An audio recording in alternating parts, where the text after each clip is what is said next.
Kita semua tahu bahwa harta SDA sumber daya alam kita yang namanya nikel dikeduk habis-habisan untuk membuat Tiongkok jadi raja baterai dunia, yang mana harta kita bisa habis tanpa memberikan keuntungan ke bangsa dan negara. Apa buktinya kalau nikel yang dikeduk itu tidak memberikan keuntungan? Buktinya kita saat ini masih cari hutangan bernegaranya. Bisik-bisik di sana-sini di warung kopi sudah jadi pembicaraan umum, namun pejabat yang melindungi perampokan tambang nikel itu terlalu kuat. Jadi tetap saja pengadukan terjadi dan pengiriman dilakukan besar-besaran tanpa kita tahu isinya apa yang dikirim tadi. Mau litium, fero besinya, apapun yang nempel ikutan yang jauh lebih berharga dari nikel, kita tidak tahu. Orang pejabatnya semua baru semua, bernegaranya mana ngerti sih beginian. Kita ilustrasikan. Kalau Anda pedagang, Anda mau beli barang pasti semurah-murahnya. Ingat ya, Tiongkok itu platform berpikirnya adalah pedagang. Jadi kalau beli sesuatu, selain minta harga murah, pasti minta bonus yang banyak. Dalam dunia tambang, pengedukan bahan baku ada di dalamnya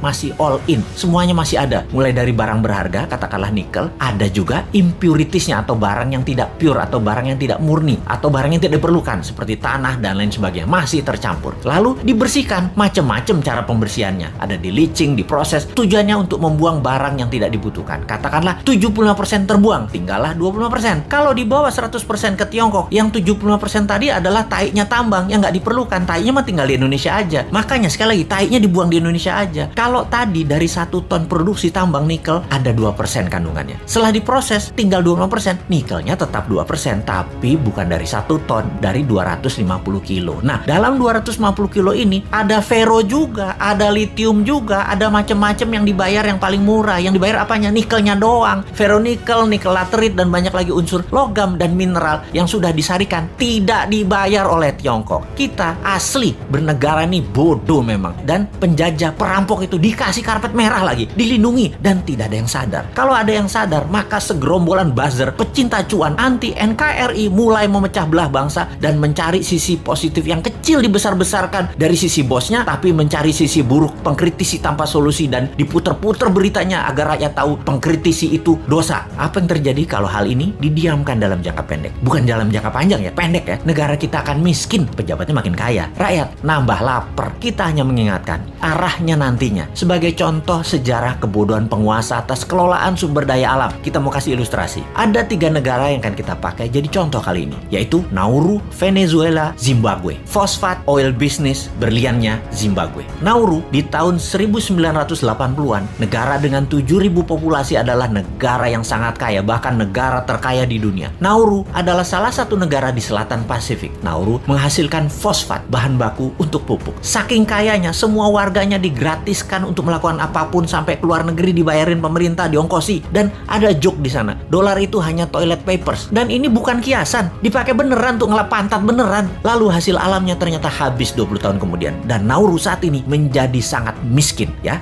Itulah cerita sederhananya. Venezuela dimanja dengan 95% minyak dan gasnya yang diekspor, membuat negara ini menjadi negara petrodolar. Begitu harga minyak anjlok dan uang hasil ekspor tadi hanya buat foya-foya, bukan untuk membangun sektor lain, Venezuela hyperinflasi dan menjadi negara miskin sekarang. Saat ini ketika harga minyak naik, Venezuela sudah tidak bisa produksi lagi dan tidak ada negara mau beli minyak dari Venezuela. Jadilah Venezuela negara paria, negara setengah gagal. Terakhir, Zimbabwe, penghasil berlian. Begitu tambang berlian habis, pecah perang saudara, ambyar negara Zimbabwe yang tadinya makmur dan menjadi salah satu negara termakmur di Afrika. Kesamaan ketiganya adalah tidak bisa mengelola sumber daya alam dengan baik, dijual murah, dikeduk asing, dilindungi pejabat yang berkuasa pada saat itu. Semoga kita bukan jadi negara yang keempat. Wong pinter semua kok pejabatnya, gak mungkin lah ditipu Tiongkok. Emangnya kayak Bosman, bodoh beneran.